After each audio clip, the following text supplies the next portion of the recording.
Amém, irmãos? É uma alegria enorme estar com vocês. Eu vou precisar contar lá com o teu apoio. Não me pede para usar isso aqui não, que eu não vou usar, tá bom? Irmãos, ele dá 10 minutos para uma mulher que é pastora, professora, advogada e corintiana. Vê se pode. Não tem lógica, não dá. Mas, irmãos, eu estou feliz, estou muito feliz. Hoje nós passamos o dia aqui nesse templo. Nós reunimos aqui hoje pastores de todo o estado e deputados federais de alguns lugares do Brasil, deputados estaduais. Nós tivemos uma discussão forte aqui hoje sobre o que está acontecendo com essa nação e nós chegamos no final a uma conclusão que alguma coisa de muito especial está acontecendo com esse estado. E eu não sei o que é, e eu não sei o que está acontecendo, mas eu sei que Deus tem um propósito muito grande para esse estado. Há promessas de Deus para esse estado, vocês sabem disso. Eu não preciso nem tocar nesse assunto. Quanta gente já passou por aqui e já disse isso. Deus tem promessas especiais, especialmente para essa cidade. E eu não sei porque eu estou nessa igreja hoje. O pastor disse que o encontro foi muito antecipado. Eu creio, eu não sei porque eu estou, mas que isso já estava marcado lá na eternidade, esse encontro nosso hoje. Amém? Tá? E que Deus os abençoe através da minha vida e que vocês me abençoem muito hoje. Foi um dia difícil, não foi, pastor? Porque nós estamos nos doendo por esta nação. Hoje nós sentimos o peso nos nossos ombros do que está acontecendo com essa nação. E às vezes é difícil até falar, irmãos. É difícil falar. Então, eu não vou pregar. Sou pastora. Fui ordenada pastora muito cedo, quando havia uma necessidade muito grande no interior do Nordeste do Brasil, de missionários. Eu estava lá, minha igreja ordena pastoras, e eu estava lá, fui ordenada muito cedo. Mas eu sou advogada, eu sou mestre em educação também, sou mestre em direito constitucional, direito da família, e eu trabalho há 14 anos no Congresso Nacional como assessora jurídica da Frente Parlamentar Evangélica e da Frente Parlamentar da Família e Apoio à Vida. Nós hoje temos 78 deputados federais evangélicos e 3 senadores. Estamos indo para o 4º senador agora nos próximos dias.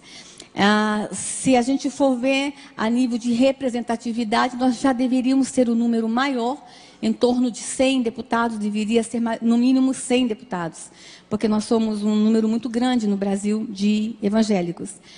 Mas esses parlamentares estão ali fazendo a diferença, e estão fazendo um trabalho grande, e eu tenho que testificar isso e tenho que falar sobre isso. Mas temos também no Congresso Nacional um exército silencioso, hoje eu falei sobre isso, e eu preciso também honrá-los nessa noite, que são assessores e funcionários que estão na Câmara e no Senado, irmãos, anonimamente, fazendo um trabalho extraordinário.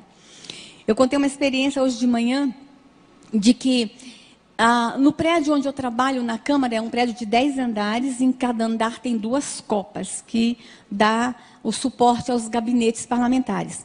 Em cada copa, em cada andar, todos os dias, meio-dia, funciona uma célula e um grupo de oração. Irmãos, nós temos culto dos funcionários da Câmara e do Senado todos os dias ao meio-dia. E quando a gente não tem um salão ou um plenário para nos reunir, a gente se reúne debaixo de árvores. Às quarta-feiras de manhã são os deputados que se reúnem em culto. E é muito lindo porque um toca acordeon, outro toca violão, outro canta. E eles mesmos fazem um culto entre eles, servem a Santa Ceia. E nós também temos vigília, 1, 2 vezes por mês lá na Câmara. Irmãos, e se não fosse isso, ai dessa nação. Eu contei hoje, vou repetir também, que há alguns anos atrás, uns 2, 3 anos atrás, eu estava passando uma sexta-feira num dos plenários das comissões e encontrei uma irmã chinelinho de fogo, aquelas irmãzinhas do poder, né? E ela estava assim nos plenários, sozinha, irmãos, ela entrando, limpando as cadeiras e orando. Eu fui lá, irmã, o que a senhora está fazendo aqui? Ela disse, doutora, eu estou sabendo que quarta-feira que vem vai ter uma votação aqui contra a igreja, contra a vida, contra a família, uma votação muito pesada. Eu estou fazendo o meu papel hoje. Então, irmãos, nós temos no Congresso Nacional assessores desde lá da Copa, da faxina, dos entregadores, ao mais alto cargo, os consultores legislativos, os doutores, os sábios, na Câmara e no Senado. Nós temos um grupo de pessoas ali sustentando esta nação. E eu não posso sair daqui sem fazer essa homenagem a eles e dizer, e eu sou um soldado desse exército silencioso, e dizer a vocês que estejam orando por nós. O nosso trabalho lá é técnico, o nosso enfrentamento é técnico, é no papel, é na lei. Então estejam nos ajudando, nos sustentando em oração. E que Deus nos abençoe. Eu queria que vocês lessem comigo Provérbios 31, versículo 8.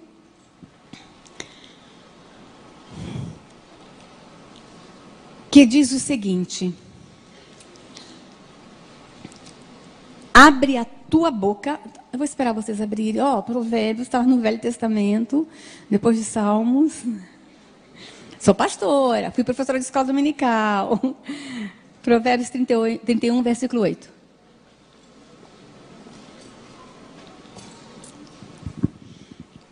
Abre a tua boca a favor do mudo, pelo direito de todos os que se acham em desolação.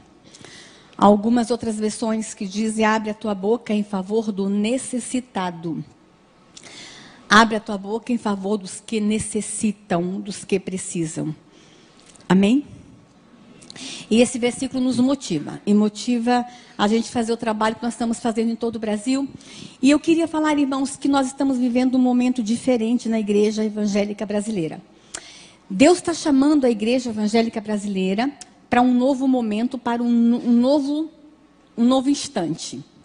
E grandes desafios nos esperam. E talvez eu vou estar falando hoje para alguém que talvez está aqui já há alguns anos na igreja e fala assim, ai Deus, eu queria alguma coisa diferente, eu estou cansada de estar sentado às vezes demais no banco, e eu queria um desafio, e eu vim aqui falar para você que realmente a igreja evangélica brasileira passa por grandes desafios. Irmãos, e os desafios é de restaurar esta nação, é de salvar esta nação do que está acontecendo. Mas a senhora está exagerando, pastora? Não estou exagerando, não. Pode passar o próximo slide. A igreja evangélica brasileira, por muito tempo, ela ficou dentro do seu ambiente, no conforto de nossas igrejas, e igrejas lindas como essa, estou encantada com este templo. E nós não ficamos antenados ao que está acontecendo na sociedade, ao que está acontecendo em volta. E aí eu tenho encontrado, eu estou falando num culto que tem muitos jovens aqui hoje, eu tenho encontrado uma turma e uma galera dizendo o seguinte, pastora, eu vou na igreja, eu recebo tanta unção no domingo, eu caio de unção e na segunda-feira eu chego na escola, no trabalho, não sei o que fazer com tanta unção. Tem sido assim. Nossa igreja está crescendo demais, nós estamos crescendo, amém, nós somos um povo que cresce todo dia, amém, mas o que nós estamos de fato influenciando em mudanças na sociedade? O que de fato a igreja evangélica brasileira tem feito para que a sociedade mude de verdade? É muito bom, irmãos, nós estarmos entre nós e nós sermos luz entre nós. É muito bom ser sal entre nós. Às vezes até enjoa tanto sal, né? Mas é muito bom a gente ser sal entre nós. Mas Deus chama a igreja evangélica brasileira. Nós passamos por algumas fases no Brasil. Nós passamos por algumas fases. Nós passamos a fase da discriminação lá atrás, quando éramos chamados de Zé Povinho, lembra? Não sei se tem algum evangélico aqui com mais de 40 anos de igreja como eu. Vixe, falei minha idade.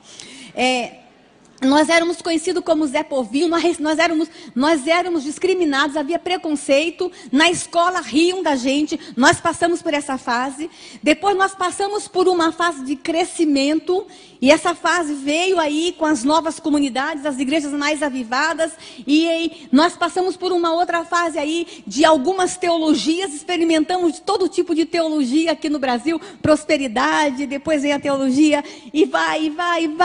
Agora Deus está nos preparando para uma nova fase, e essa fase é transformação de sociedade. E eu acredito nisso, irmãos. E eu vou falar de alguns aspectos de que forma a igreja pode atuar. Eu vou estar falando agora exatamente sobre isso. Talvez vocês nunca prestaram atenção no que está acontecendo com a educação nesse país. O que está acontecendo com as escolas brasileiras. O que está acontecendo com os seus filhos, com os seus netos. Irmãos, e eu me emocionei muito em ver os cordeirinhos aqui hoje, né? Nossas crianças aqui. E fiquei muito feliz, porque eles vão ter ali agora 40, 50 minutos com os nossos professores. E na escola dominical tem mais 40. Mas as nossas criancinhas, os nossos cordeirinhos, ficam aos cuidados da igreja 1 hora por semana. E aos cuidados da escola 8 horas por dia. Porque às vezes a gente deixa as crianças 8 horas por dia na escola. E sabe o que estão fazendo com as nossas crianças nas escolas?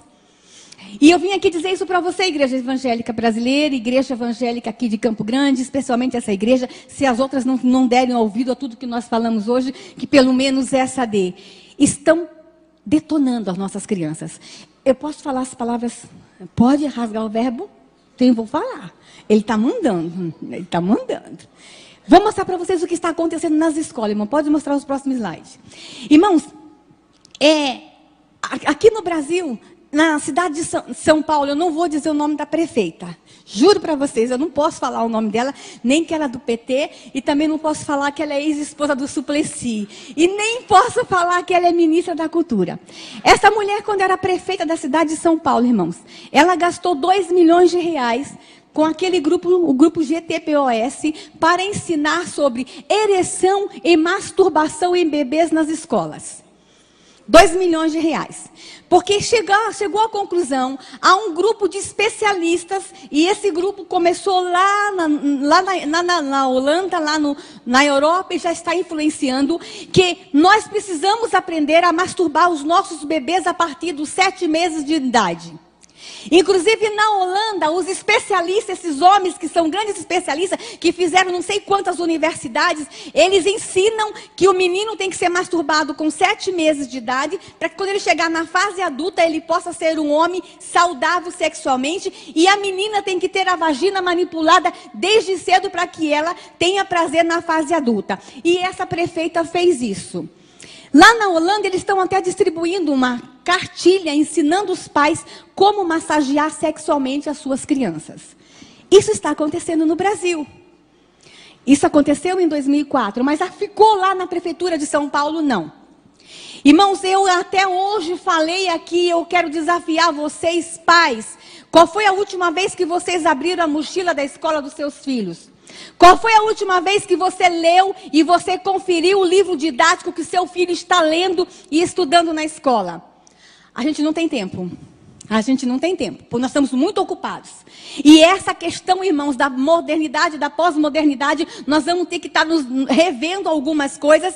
A igreja e os crentes estão deixando a educação dos seus filhos por conta do Estado.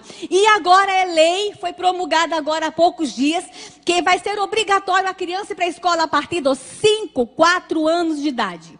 Nós estamos enfiando os nossos filhos na escola cada vez mais cedo. E o que me assusta é que tem muito crente querendo o tempo integral. Não quer só a partir dos 4 anos, não. A criança tem que ficar o dia inteiro. Dá trabalho criar filho, então vamos jogar os filhos nas escolas. Igreja evangélica, Deus está nos chamando para a gente fazer uma revisão de valores. Para fazer uma revisão de conceitos. Deixa eu mostrar o que está acontecendo com as escolas. Pode passar o próximo slide. Nós temos autoridades no Brasil, irmãos, especialistas que estão ocupando lugares estratégicos e lugares chaves, pessoas que estão escrevendo as políticas públicas dessa nação, pessoas que estão decidindo o futuro de nossas crianças, que dizem coisas como essa: uma educação diferenciada poderá fazer desabrochar em todo menino o seu lado feminino e em toda menina o seu lado masculino. São conceitos como esse que está permeando a educação brasileira. E a igreja evangélica está deixando essas coisas acontecer. Pode passar. Eu quero mostrar para vocês, irmãos, cartilhas. Tem menores de 12 anos aqui? Eu quero mostrar para vocês, irmãos, cartilhas que foram entregues em escolas públicas no Brasil para crianças a partir de 10 anos, porque quinta série, a idade são 10 anos. Essa cartilha, inclusive assinada por um grande cartunista, o Miguel Paiva, a cartilha se chama De Homem para Homem. Deixa eu falar para vocês para quem foi feita essa cartilha. Essa cartilha foi feita pelo Ministério da Saúde. Eu não vou dizer quanto eles gastaram para vocês não ficarem com raiva. Foi feita um número muito grande de cartilha para entregar para homens impotentes no Brasil. Aí eles saíram, o Ministério da Saúde saiu atrás dos homens impotentes, não achou, graças a Deus, não tem tanto assim. E aí, eu não sei se eles acreditavam, pastor, que eles iam na marcha marcha do orgulho do homem impotente para distribuir cartilha. Eles iam no Dia Nacional do Homem Impotente para distribuir. Não sei. São especialistas que não têm nem bom senso. Gastaram milhões nessa cartilha para ensinar o homem como ter prazer. Para ensinar o homem como ter uma relação sexual. Aí eles não acharam os homens impotentes e mandaram para as escolas públicas brasileiras. A palavra mais light que tem nessa cartilha é gozar e tesão. Imagine. E crianças de 10 anos no Brasil tiveram acesso a essa cartilha. Pode passar. Olha os desenhos. Especialmente essa cartilha que eu escaneei, porque depois nós tomamos uma iniciativa. A diretora da escola disse que os meninos pegavam essa cartilha e iam para o banheiro se masturbar usando essa cartilha. Então você, pai, proíbe seu filho ver livro pornográfico. A gente orienta como igreja que não se pode ter acesso à pornografia. Aí vem o governo brasileiro com verba pública do seu bolso e faz um material desse e distribui em escolas públicas brasileiras. E o que a gente faz? Nada. Sabe por quê? Nós estamos ocupados. A igreja está muito ocupada. Nós estamos ocupados em ganhar dinheiro. Nós estamos ocupados com as nossas profissões. E não estamos antenados com o que está acontecendo. Mas Deus está dizendo para a igreja evangélica brasileira, abre o olho. Vocês já foram treinados. Vocês já receberam unção demais. Vocês já passaram por tudo. Já aprenderam todo tipo de teologia. Agora é hora de vocês agir. E é hora da gente se levantar como igreja. Deixa eu mostrar a próxima gravura para vocês. Pode passar, olha lá quem fez essa cartilha, Ministério da Saúde, está nas escolas. Deixa eu mostrar a próxima para vocês. O SUS. Sabe aquele SUS, irmãos, que não tem dinheiro para fazer cirurgia de catarata no Brasil? Sabe aquele SUS que não tem vaga nos hospitais para os velhinhos? Eu vou mostrar o quanto que eles gastaram para fazer essa cartilha. Foi essa que eu tirei a gravura mais forte. Nessa cartilha, o SUS fez para usar impostos de saúde em escolas. O SUS fez para ensinar sobre drogas e doença sexualmente transmissível. E essa, irmãos, era uma cartilha grande que a professora colocava em cima da mesa. Não sei se tem algum professor que teve acesso a ela. Era em forma de espiral. E a metodologia, porque esse material vem com metodologia, era: senta as crianças no chão, a partir de 10 anos, mostre a gravura e leia o que está atrás. E a tia ia mostrando. Na hora de falar sobre drogas, mostra a gravura. Mostra sobre direitos, pode passar a próxima gravura. Na hora de falar sobre droga, a tia dizia o seguinte: ao usar o crack, passe protetor labial nos seus lábios, para os seus lábios não ressecar. Está achando que é pouco? A tia dizia o seguinte, porque o ministro da Saúde mandava falar e o ministro da Educação mandava falar: se você usar cocaína, não use canudo de papel, porque tem muita bactéria, use canudo de plástico. Na hora do êxtase, a parte do êxtase, estava escrito o seguinte na cartilha: ao comprar êxtase, cuidado com o fornecedor para você não comprar gato por lebre por gato. Olha o absurdo. Inclusive mandando a criança conhecer o traficante. Aí os deputados evangélicos que estão lá na Câmara tentando fazer uma diferença, barulhentos, que estão sendo chamados de homofóbicos, que estão sendo chamados de radicais e de fundamentalistas e que estão sendo perseguidos, foram perguntar para o ministro da Saúde: mas ministro, vocês fazem uma cartilha dizendo como ensinar? Sabe qual foi a resposta dos especialistas? Dos que estão mandando na nação, porque nós deixamos, porque a igreja evangélica se acomodou. Eles disseram o seguinte: mas as crianças já estão usando, então nós temos que ensinar a usar de uma forma melhor para que não contraia outros tipos de doença. Na parte do sexo, que eu tirei com vergonha, mas o pastor disse que eu podia ter deixado, fala sobre sexo anal, sexo vaginal e sexo entre mulher e mulher. A parte do sexo anal, irmãos, eu mostrei aqui hoje, eram 2 homens transando. A figura é ridícula, não era, pastor? 2 homens transando. Irmãos, e eu vou contar a experiência que eu tive como mãe. Eu tenho uma filha de 10 anos, ela está com 14, ela tinha 10 quando teve acesso a essa cartilha. A minha filha é indígena, eu tenho uma filha adotiva indígena. E nós estávamos tentando falar para ela sobre a homossexualidade de uma forma muito madura, porque a cultura dela não tem a homossexualidade. Então a gente estava assim tentando falar que homem ama homem, mulher ama mulher. Aí a tia vai lá e mostra a gravura de 2 homens transando com esse dinheiro, com cartilha pública, com dinheiro público. Irmãos, e na parte da relação sexual de mulher com mulher, a figura mostra bem, o pastor viu hoje, mostra que a tia tem que explicar para a criança de 10 anos que o objeto de prazer da lésbica é a língua e que é bom que a lésbica use camisinha na língua. E a minha filha de 10 anos teve que aprender isso. Pode passar? Quem fez essa cartilha? Aí, irmãos, a próxima cartilha. Essa daqui foi distribuída na prefeitura de Porto Velho, aqui em Rondônia. Nós fomos lá também para tentar retirar essa cartilha de circulação, e nós tentamos. Todas essas que eu estou mostrando, irmãos, os radicais, fundamentalistas, homofóbicos, deputados, foram para cima e estão entrando com processo, inclusive aquela de drogas e de sexo. Nós estamos pedindo que os funcionários do Ministério da Saúde que fizeram sejam processados por associação ao crime organizado, porque droga é crime. E nós estamos pedindo, inclusive, que eles devolvam para os cofres públicos o dinheiro que foi gasto com aquela cartilha, com aquela porcaria. Mostra a próxima. Essa daqui foi distribuída em Rondônia. Mostra a gravura, a primeira página. E olha o nome da cartilha. Menina esperta vive melhor. Olha a cara da menina esperta. Nós estamos ensinando na igreja, irmão, que nossas meninas são princesas. Mas a escola está dizendo que esse aqui é o ideal de ser menina. Isso aqui é o ideal para ser uma menina no Brasil. Com dinheiro público.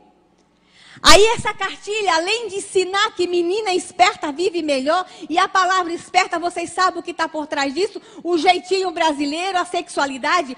A criança recebia a cartilha e junto com a cartilha, pode passar, ela ganhava um espelhinho para poder olhar a vagina e aprender a se masturbar. Prefeitura Municipal de Porto Velho. Nós fomos para lá junto com a Igreja Católica e nós tentamos retirar essa cartilha de circulação. Qual foi a última vez que você, pai e mãe, abriu a mochila da escola do seu filho? Vocês pensam que acontece só em Porto Velho? Que acontece só em Brasília? Deixa eu mostrar a próxima cartilha para vocês. Essa daqui, distribuída no Rio de Janeiro e foi distribuída em todo o Brasil. Inclusive, eu quero que vocês olhem bem para essa gravura aí. E olhe se não está na mochila dos seus filhos aqui em Campo Grande. A primeira coisa, quando a tia entrega para a criança, a tia tem que dizer que é confidencial, não pode mostrar para o pai e para a mãe. Para crianças de quinta série. Vocês acham que tem que ter segredo entre eu e uma filha de 10 anos? Então, irmãos, eles começam a criar conflitos entre pais e filhos. Eles estão ganhando e sendo obrigados. Deixa eu falar uma coisa. São os professores sendo obrigados. Talvez eu esteja falando para professores aqui que recebem esse material e não sabem o que fazer porque vem de uma forma impositiva do MEC. Deixa eu falar uma coisa, isso não é impositivo, isso é apenas sugestivo. O professor tem autonomia em sala de aula. Se eu estou falando com o professor cristão aqui, deixa eu dizer uma coisa, na tua sala de aula quem manda é você. Você não é obrigado a usar esse material. Você pode ser criativo e falar dessas coisas sem usar esse material ridículo que o MEC está mandando. Deixa eu falar nessa cartilha, irmãos. Pode mostrar. Vira. Nessa cartilha ensina sobre masturbação feminina e inclusive como a menina usar o dedinho para não machucar a vagina. 10 anos de idade. Nessa cartilha fala sobre ficada. E aí, além de incentivar a ficada, a tia pede para o menino e a menina relatar as suas 8 mais espetaculares ficadas. E tem que dizer, olha lá, como foi, com quem foi, onde foi, quando foi e se gostou.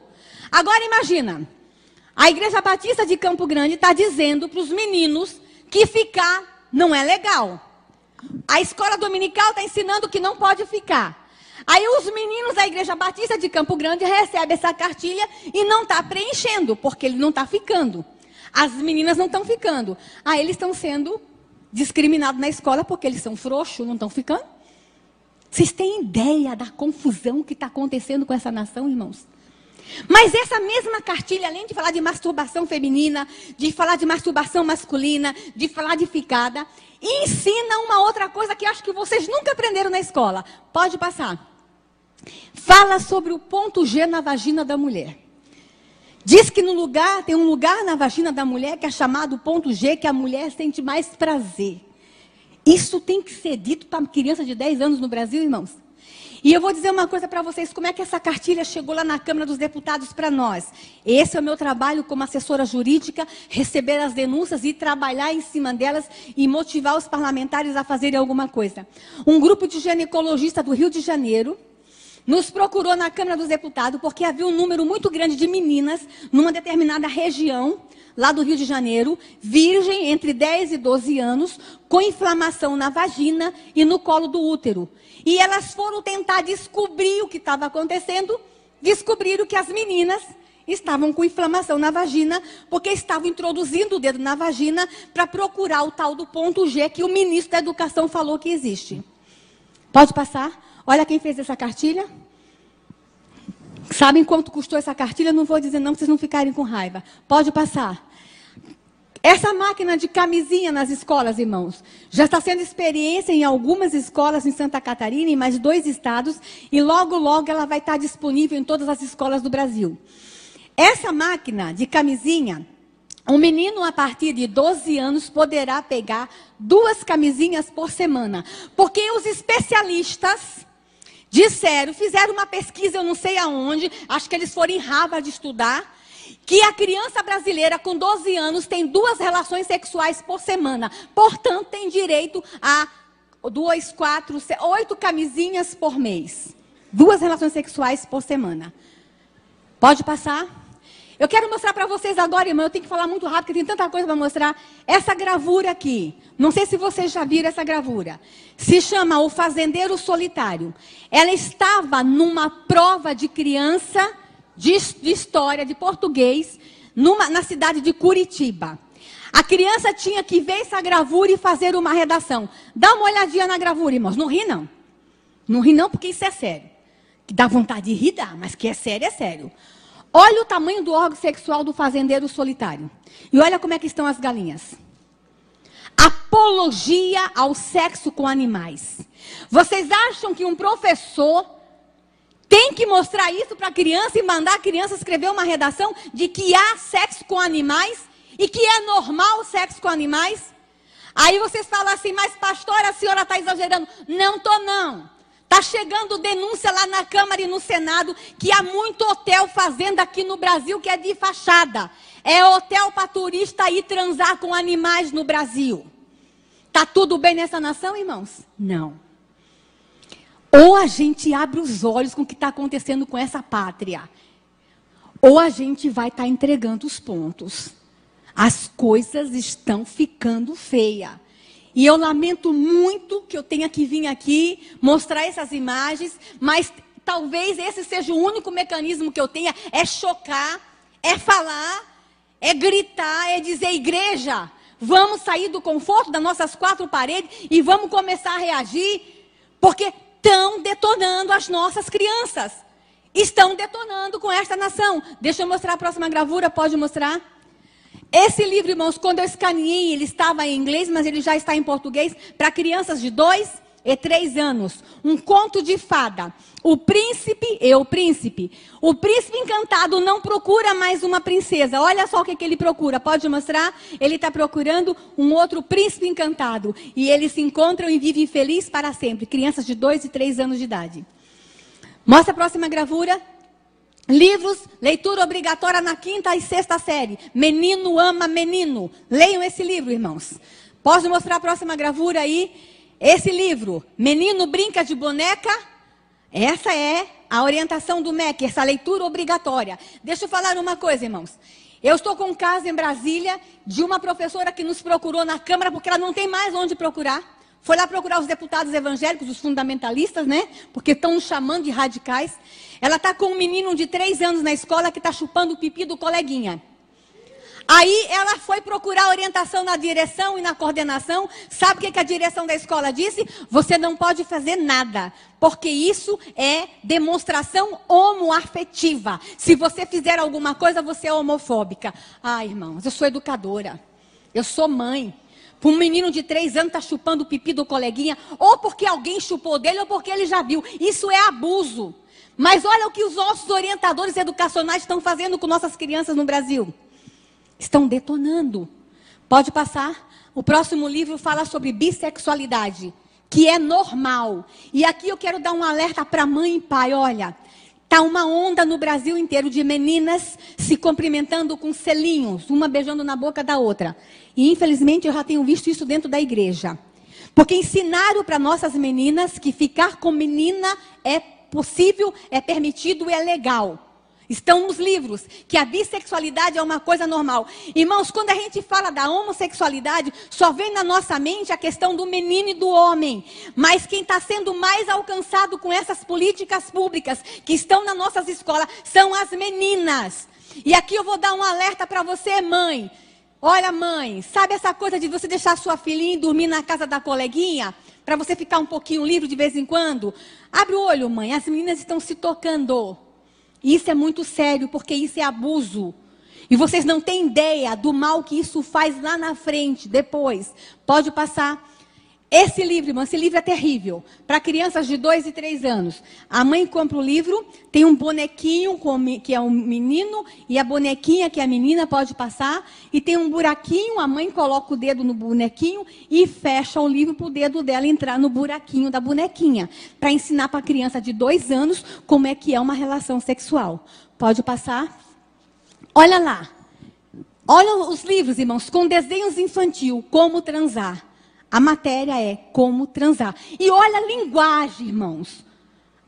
Vocês devem estar chateados porque eu estou usando uma linguagem muito, muito porca aqui em cima. Mas é a linguagem do livro lá, como transar. É a linguagem dos educadores do Brasil, como transar. Pode passar. Irmãos, deixa eu só mostrar uma coisa para vocês. Eles estão falando para as crianças em nossa escola que existe o Kama Sutra. Já ouviram falar do Kama Sutra, né? Aquele livro milenar que ensina poses de relação sexual. Eles estão falando do Kama Sutra. Mas se eu quiser falar desse livro milenar nas escolas, eu não posso, sabe por quê? Porque o Estado é laico, né, pastor? Não posso falar de Bíblia, porque escola não é lugar de religião, mas na escola é lugar de falar de Kama Sutra. O que estão fazendo com nossas crianças? Pode passar.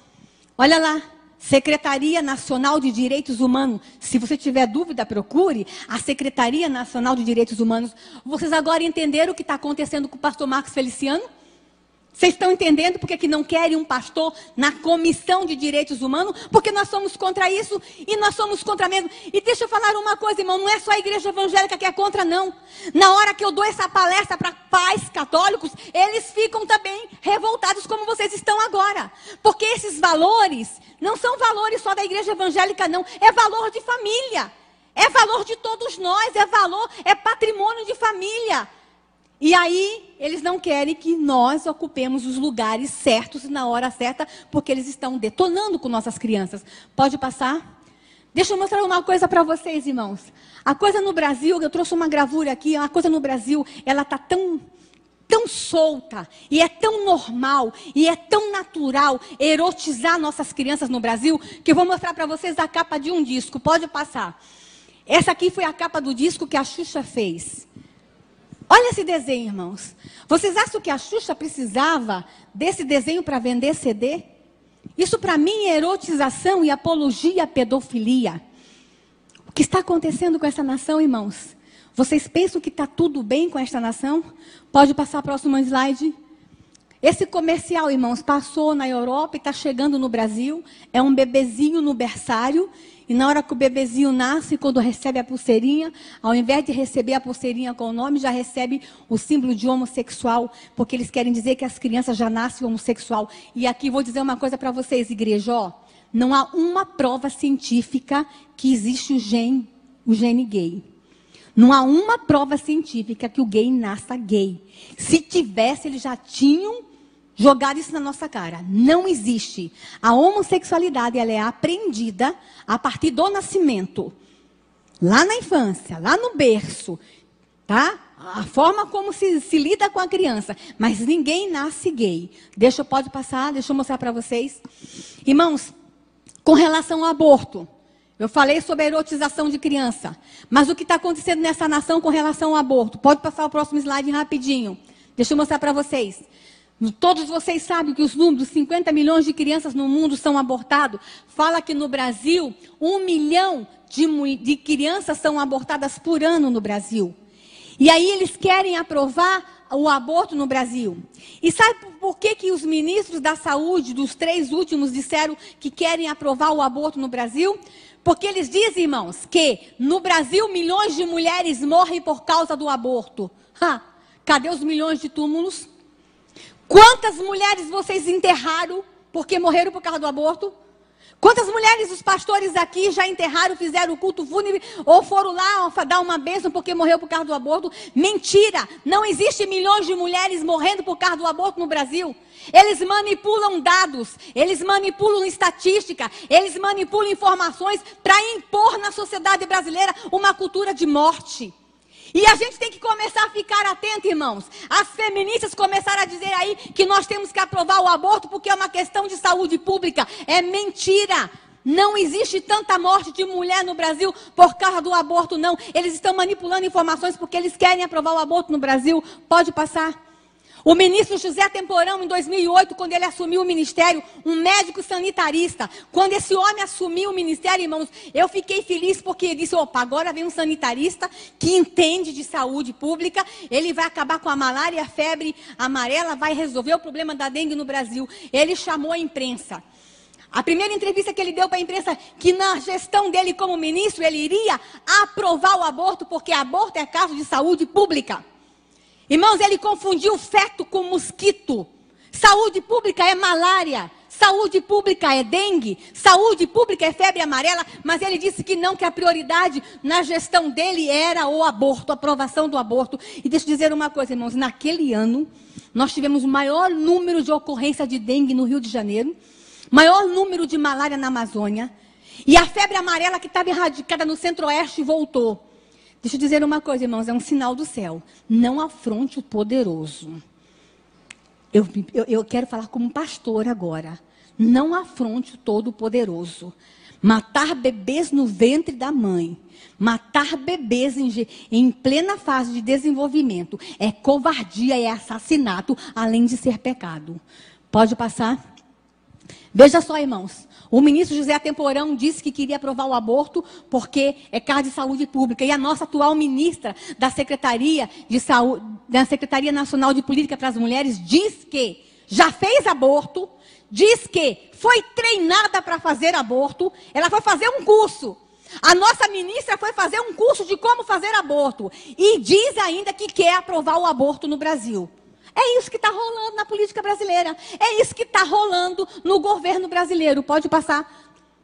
Irmãos, e hoje, o que está acontecendo hoje? Está acontecendo que nós temos uma reforma do Código Penal que está lá dizendo que quer a aprovação do aborto urgente. Porque eles dizem, irmãos, que aprovar o aborto no Brasil vai acabar com a criminalidade. Você sabia que tem um governador do Rio de Janeiro disse que tem que aprovar o aborto porque aí ia parar de nascer bandido nas favelas, como se filho de pobre nascesse bandido? Olha os argumentos mais absurdos que se usam para aprovar o aborto no Brasil. Pode passar? A vida nesse ser aí, irmãos. A Bíblia me fala que eu era uma substância ainda informe e o Senhor já havia me chamado. Pode passar? A vida está nas nossas mãos, está na mão da Igreja Evangélica Brasileira. Pode passar a próxima imagem. Eu sei que essa imagem choca, mas eu vou deixar ela aí e vou contar uma coisa para vocês. Quando eu cheguei na Câmara dos Deputados, em 97, já fazia assessoria jurídica para deputados lá da minha cidade. Mas quando eu cheguei lá, tinha um projeto de lei, o projeto de lei 1135/91. Esse projeto era de 1991 e eles queriam aprovar o aborto no Brasil, desde 91. Irmãos, são anos que eu lutei contra aquele projeto. No ano de 2006, o projeto foi para votação e nós ganhamos só por um voto. Aí ele ia ser votado de novo em 2008. O que nós fizemos em 2007? Nós saímos pelo Brasil. Foi um ano que, em um ano, eu fiquei 38 finais de semana fora de casa, indo de igreja em igreja no Brasil, eu e os deputados evangélicos, pedindo para a igreja evangélica orar, se levantar contra o aborto. Porque a gente, no passado, irmãos, a igreja evangélica nem falava de aborto. A gente sabia que era pecado, mas nenhum pastor nunca teve coragem de mostrar uma imagem dessa. Isso é coisa nova. O senhor é corajoso, o pastor, deixar eu mostrar uma imagem dessa dentro da igreja. Irmãos, em 2007, a igreja evangélica começou a clamar. Em 2008, o projeto foi colocado em pauta. E eu preciso contar para vocês um milagre. No dia da votação, irmãos, tinha 37 deputados no plenário. E ele ia ser votado numa comissão. E o ministro Temporão, que entrou em 2007, final de 2007, para começo de 2008, queria aprovar. Os ministros queriam aprovar. O próprio governo Lula queria aprovar o aborto. E aí, o que acontece? Ia ser votado. Nós fomos contar o voto. quais os deputados eram contra o aborto. Nós só tínhamos 12, dos 37, nós só tínhamos 12 deputados contra o aborto. O resto tudo era a favor. A votação começou 15 para as 9, 8 e meia, 15 para as 9. Mas eu preciso contar uma coisa antes. A igreja evangélica estava orando, amém?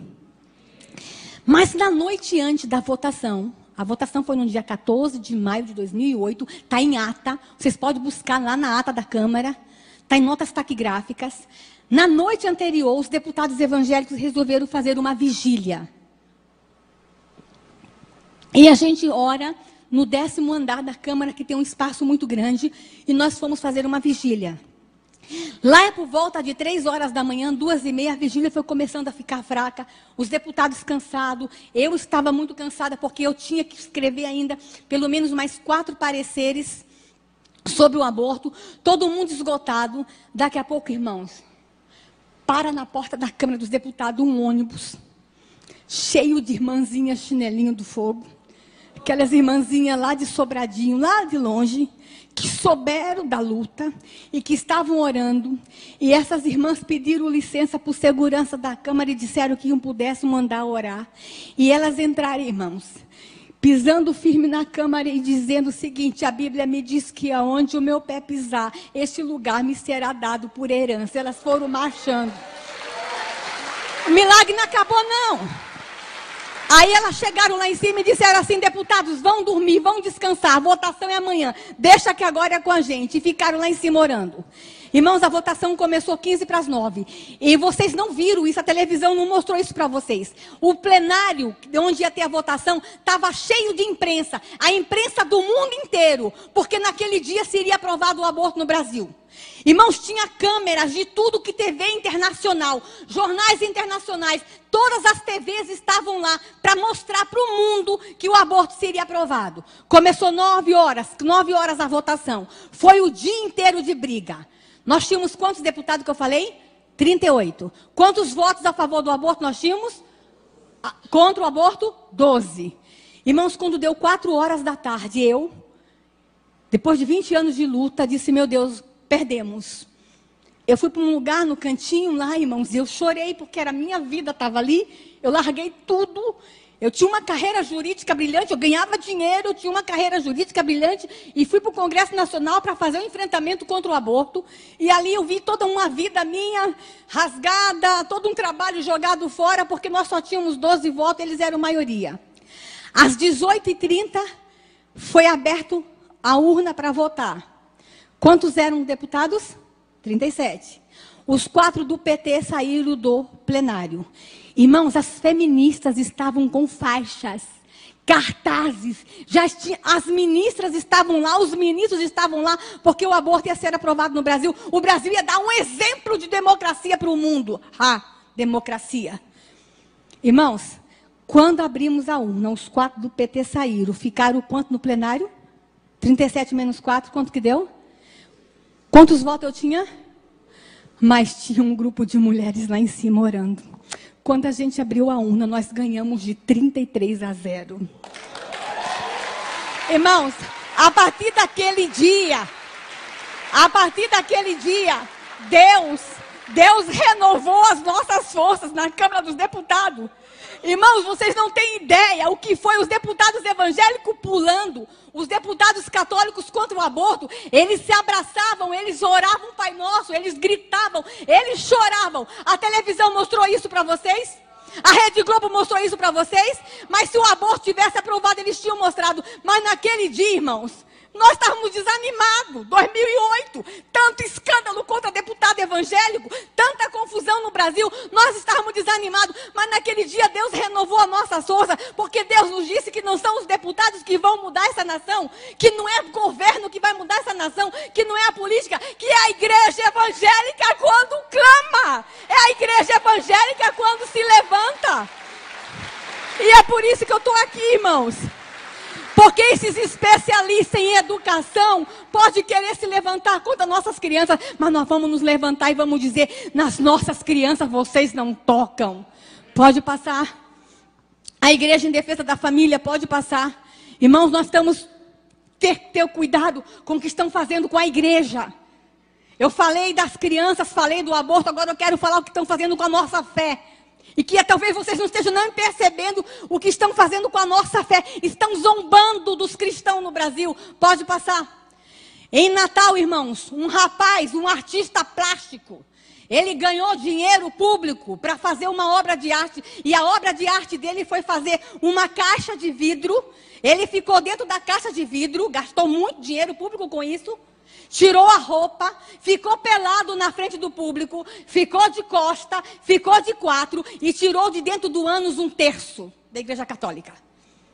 Aí você fala assim, o que eu tenho a ver com isso? O terço da Igreja Católica? Quem foi católico aqui sabe que no final de todo o terço tem uma cruz. Ele tirou de dentro do ânus, foi a cruz. Irmãos, quando eu soube disso, eu fiquei tão revoltada. É como se aquele artista plástico com dinheiro público dissesse, olha o que eu faço com o símbolo da tua fé. Olha o que eu faço com o símbolo da tua redenção. Olha o que eu faço com o teu Jesus. Olha onde eu enfio a tua cruz. Não, irmãos. Será que ele faria isso lá num país muçulmano com o Alcorão? Não faria. Mas nós estamos deixando zombarem da nossa fé. Irmãos, não com a minha cruz, não com o meu Jesus, não zombem deste povo, não zombem da nossa fé. E a igreja evangélica vai ter que dizer isso, nos respeite. Nós não somos um Zé Povinho, nós não somos um povo qualquer, nós somos uma geração eleita, nós somos o povo de Deus. É isso que nós temos que fazer. Pode passar. Artistas da Rede Globo fizeram uma peça, irmãos. Essa peça, um vestido de padre e outro de seminarista. O cara que estava vestido de padre lia Cantares de Salomão. E o que estava vestido de seminarista em público se masturbava enquanto ele lia a palavra de Deus. Não com a minha Bíblia. Não zombem, não blasfemem, não escarneiem a minha Bíblia. Pode passar. A pornografia, pode passar. Irmãos, nós descobrimos que querem aprovar a legalização do aborto no Brasil. Desculpa, a legalização da prostituição no Brasil. Ainda não é profissão, mas eles querem que seja profissão. O deputado Jean William quer que seja profissão. Lá no Código Penal, no que está no Senado, querem que seja profissão. O Fernando Gabeira tentou. Aquele lá do Meu Paz e Amor, sabe? Tentou, mas não conseguiu em 2013. Agora voltaram com essa história. Mas no Brasil não é profissão, mas é ocupação. Aí nós fomos para o site do Ministério do Trabalho, irmãos. Olha o que a gente encontrou lá, pode passar. Com dinheiro público. Eles colocaram no site do Ministério do Trabalho que no Brasil tem garotos e garotas de programa que são os profissionais de sexo. Só que eles usaram a seguinte linguagem. Garoto de programa, meretriz, messalina, michê, mulher da vida, puta, rapariga e quenga. Um site oficial. Um site do Ministério do Trabalho usa esse tipo de linguagem. Só que esse site não só falava que existia as putas e as quengas e as raparigas, mas ensinava também, pode me passar lá, as competências pessoais para ser uma prostituta. Se a menina quisesse aprender a ser prostituta, era só ir lá no site, porque a primeira coisa que ela tinha que aprender, ter capacidade gestual, capacidade de persuasão. Está aqui, ó, as competências para ser uma prostituta no Brasil. Mas esse site ensinava mais, pode passar. Ensinava como batalhar um programa. Olha o nome. Batalhar programa. Ensinava como que a prostituta tem que fazer para batalhar um programa. Dinheiro público. Site oficial. Está tudo bem com essa nação, irmãos? Não. Pode passar. A violência nas escolas é outra coisa que nos preocupa muito. Pode passar. Nós estamos muito preocupados com o que está acontecendo, irmãos, com a violência nas escolas. Aqui eu trago a foto de uma professora que foi barbaramente agredida por seus alunos. Aí eu pergunto assim, mas por que está acontecendo tanta violência nas escolas? Eles estão querendo o quê? Eles não querem que fale de Deus nas escolas. É para retirar a Bíblia das escolas. É para retirar os crucifixos dos lugares públicos. Eles estão querendo o quê? Eles estão expulsando o Deus da escola. Estão querendo que aconteça o quê nas escolas? Estão erotizando nossas crianças. Estão fazendo confusão com a cabeça de nossas crianças. O que vai virar? Violência. E com relação à erotização, irmãos, eu quero falar uma coisa para vocês. Lá no Código Penal, que está lá no Senado, que entrou em julho do ano passado, estão querendo mudar a idade da relação sexual da criança no Brasil. Eu não sei se vocês sabem, mas no Brasil é permitido o sexo só depois de 14 anos. Se alguém tiver sexo com uma criança com menos de 14 anos, mesmo que seja namorado, é crime. E é chamado de estupro de vulnerável. Isso é crime. Aí uns especialistas chegaram no Senado e disseram que tem que diminuir de 14 para 12 anos. Porque a menina brasileira quer sexo a partir dos 12 anos. Está escrito lá, diminuir para 12 anos. Só que eles querem legalizar a casa de prostituição. Então, se eles vão diminuir a idade de 14 para 12 e vão liberar que nas casas de prostituição tenham meninas e meninas com 12 anos fazendo sexo. E o que mais me deixa chateada é que estão querendo fazer isso antes da Copa e das Olimpíadas. Sabe por quê? Porque dá dinheiro. Sabe por quê? A prostituição infantil dá lucro. Sabe por quê? Estão querendo ganhar em cima do corpo de nossas crianças. E aqui eu quero dizer uma coisa para vocês, irmãos. Vocês sabem como é que eu cheguei em toda essa luta? Porque eu fiz da minha dor a minha luta. Eu sou sobrevivente da pedofilia. Eu sou vítima da pedofilia. Eu fui abusada, eu sou filha de pastor, eu sou neta de pastor, eu sou pastora. Eu fui abusada 2 vezes na infância por 2 pastores diferentes. E a minha dor me levou a ter a minha luta. Eu fui fazer um trabalho de proteção às crianças. Só quem passou pelo calvário da pedofilia, como eu passei, é que sabe o que querem fazer com nossas crianças. Eu sei que eu estou falando nessa igreja para pessoas que foram abusadas e sabem o que eu senti, sabem o que eu vivi. Eu não sei se é melhor sobreviver à pedofilia ou morrer no ato. Eu não sei o que é melhor. Irmãos, o turismo sexual infantil no Brasil ele está crescendo tanto.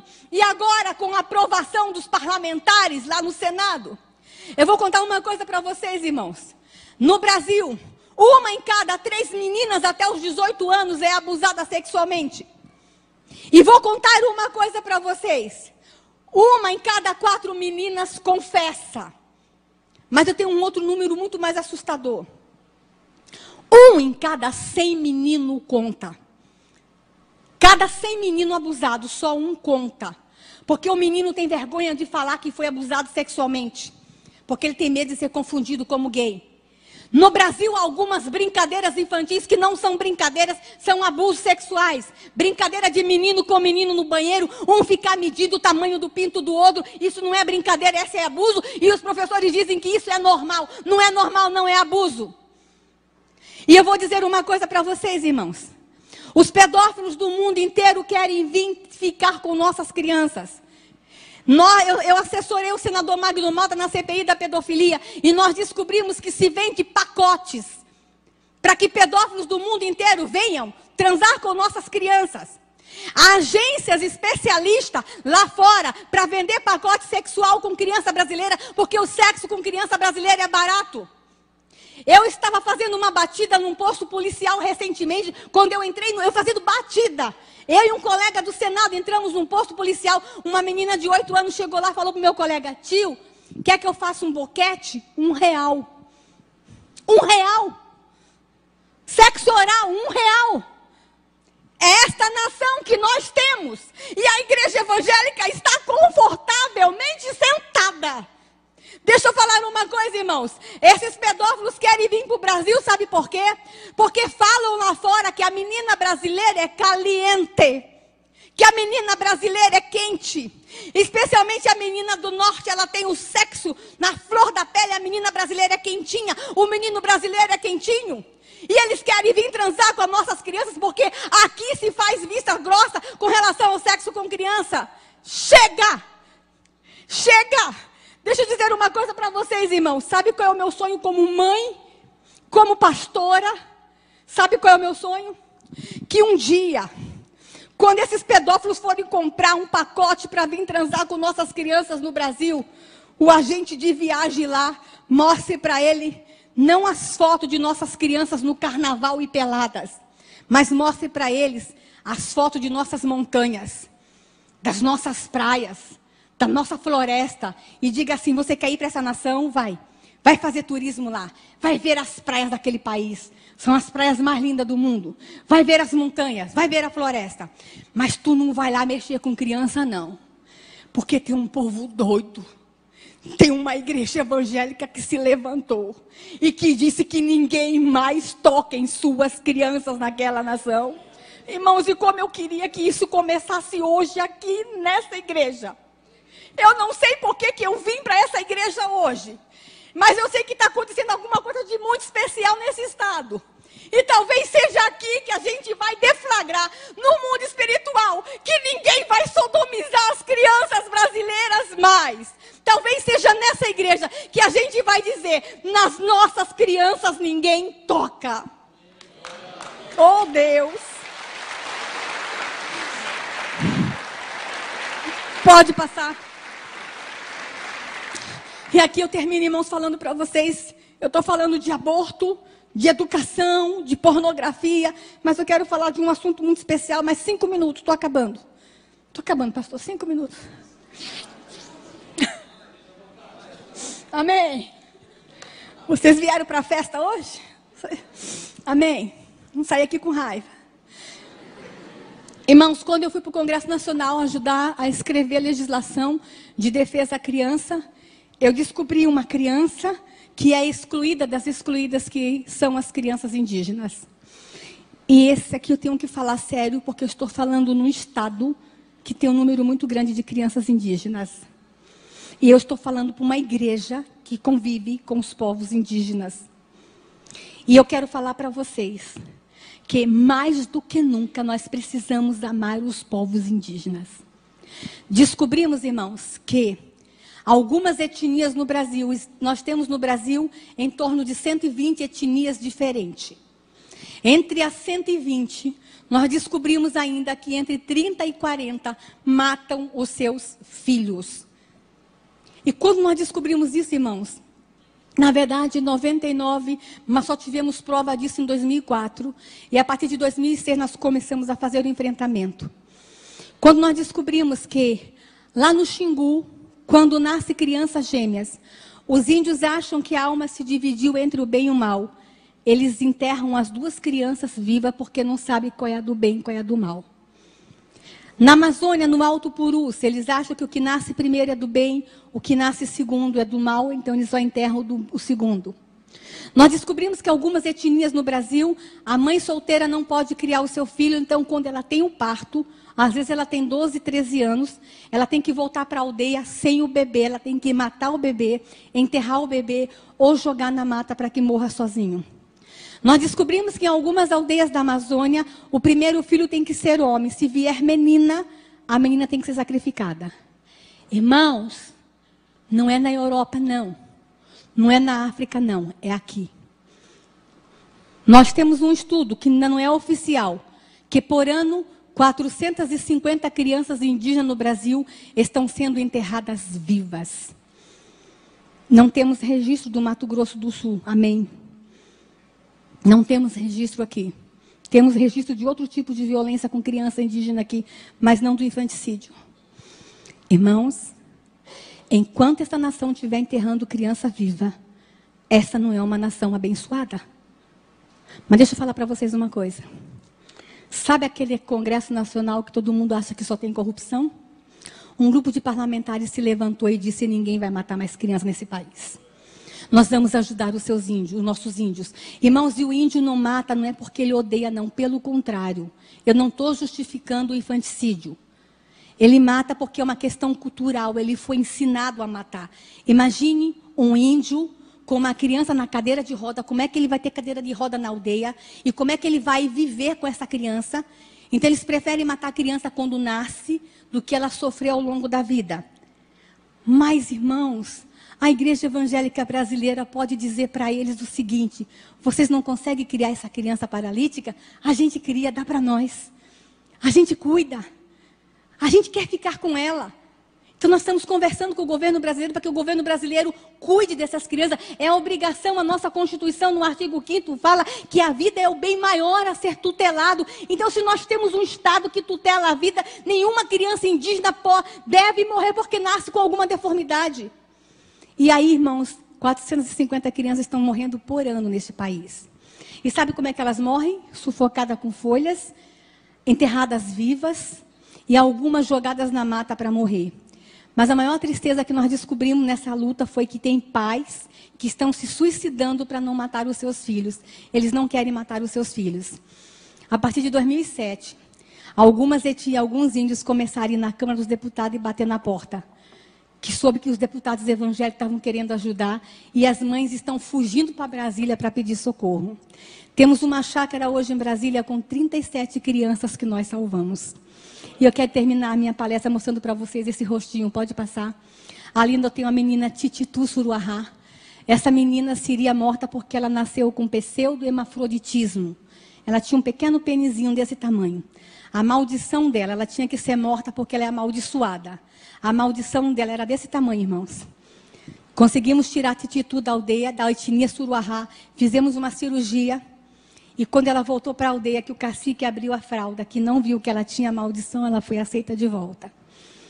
Só que nós perdemos Tititu há 3 anos atrás, porque a FUNAI esqueceu de a FUNASA na época, esqueceu de mandar um remédio para ela que custava R$ 9,80. Mas eu trago essa imagem porque era uma das meninas mais lindas que eu conheci. Pode passar. Eu quero mostrar para vocês essa foto dessa menina Yanomami. Essa menina, ela foi estuprada 38 vezes. Ela era surda e não podia viver. E um missionário da Jocum adotou essa menina. E aí, irmãos, é o dia do aniversário de 12 anos dessa menina. Ela não fala, mas ela se comunica com gesto. E no dia do aniversário dela, ela pediu que o aniversário dela fosse de princesa. Ela queria se vestir de princesa.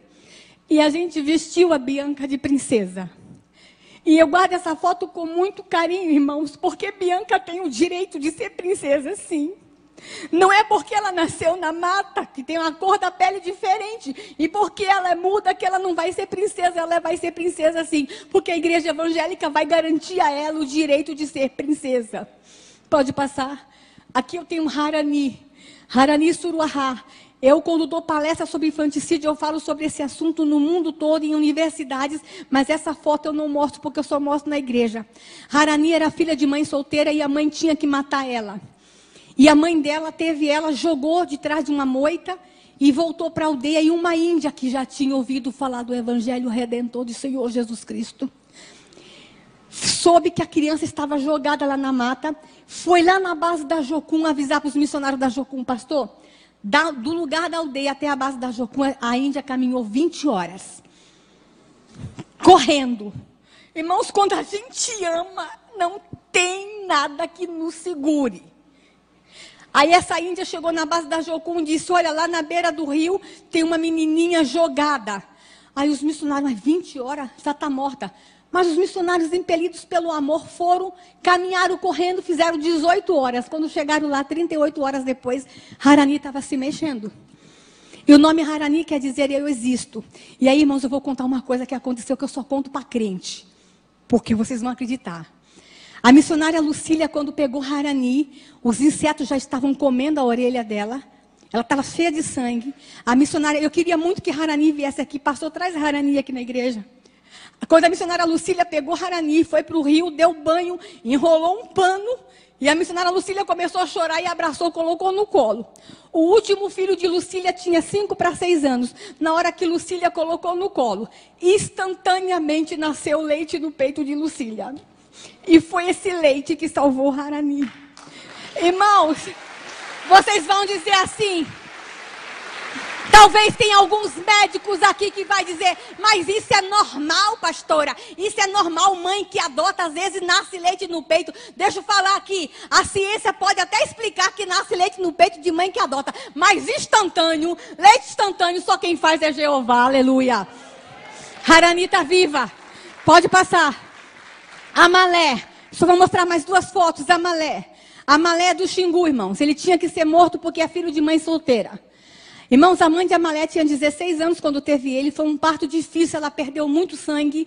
E ela cortou o cordão umbilical dele com uma pedra, ele perdeu muito sangue também. Como ela estava muito fraca, ela fez uma cova rasa. A história dele está na revista Isto É. Aí ela jogou Amalé na terra e cobriu Amalé com terra. Ele ficou sufocado, mas não morreu. mas ficou no túmulo. 2 horas depois, uma índia que já ouviu falar do Evangelho Redentor, esse Evangelho que salva, que cura, esse Evangelho que liberta, foi lá e pediu para o cacique para desenterrar a Amalé. E o cacique permitiu. Ela foi no buraco, abriu o túmulo do Amalé e tirou a Amalé do buraco. A Amalé estava sangrando pela boca e pelo nariz, ele estava em processo de morte. Ele perdeu muito sangue. E Amalé está vivo, está com 8 anos, é o menino mais lindo do mundo. Mas ele é lindo. Eu queria tanto que vocês trouxessem a Amalé aqui, mora com a gente lá em Brasília. E deixa eu falar uma coisa, e é corintiano, irmão, é corintiano. Deixa eu falar uma coisa para vocês. Vocês estão felizes porque lá em Jerusalém tem um túmulo vazio, amém? Lá em Jerusalém tem um túmulo vazio. Mas no Xingu também tem um túmulo vazio, o túmulo do Amalé ficou vazio. Túmulos estão ficando vazios em aldeias indígenas porque a igreja evangélica está se levantando. Amém? Eu termino mostrando para vocês, pode passar, a foto de Ganani, que seria morta porque tem a mãozinha torta. A mãe dela fugiu da aldeia, está morando conosco. E Ganani hoje já está com 7 anos, está na escola e já está lendo. Pode passar.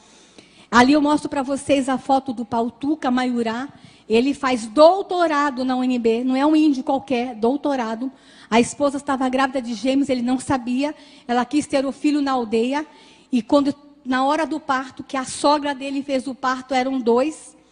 E a sogra começou a gritar. E ele percebeu que tinha alguma coisa errada. Quando ele chegou lá na cabana do parto, a sogra já tinha enterrado um. Ele só conseguiu salvar esse. Pautu é muito triste porque perdeu um filhinho enterrado pela mão da própria avó.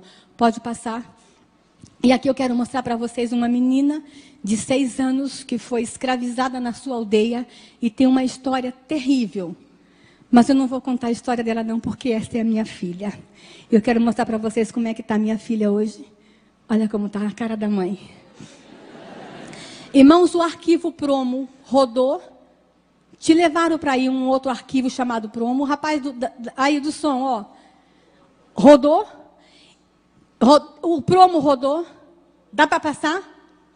Eu quero mostrar para vocês, irmãos, o que acontece nas aldeias do Brasil. Presta atenção nesse filme. É 3 minutos só e eu acabo aqui.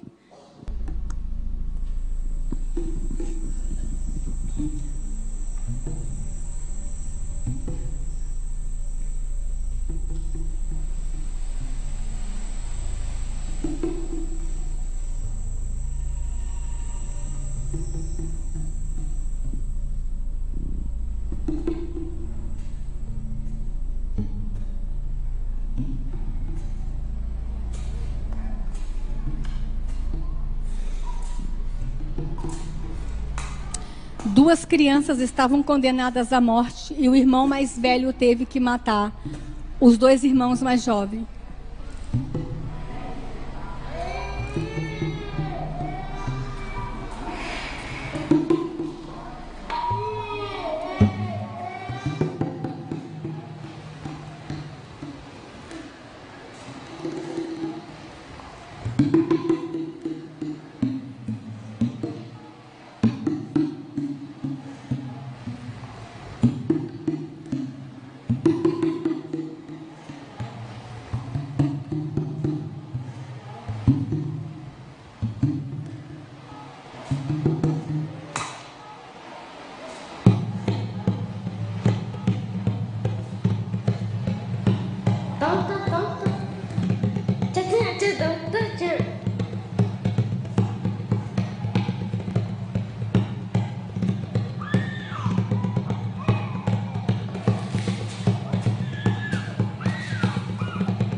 Vira karima sakami kami vira ani te karima karinaria kwa uhena panabi uhina panabi sibahani uhina utemahya datya hunari itu dengan bukan dia ada pon dia yang nak potai itu kuat dia matera po kita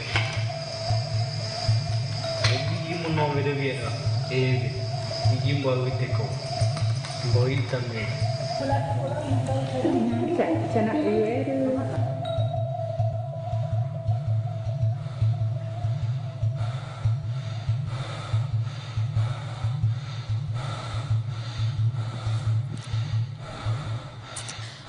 Hakani está viva, está com 16 anos, porque o irmãozinho dela tirou ela do túmulo, mas o outro irmão não sobreviveu.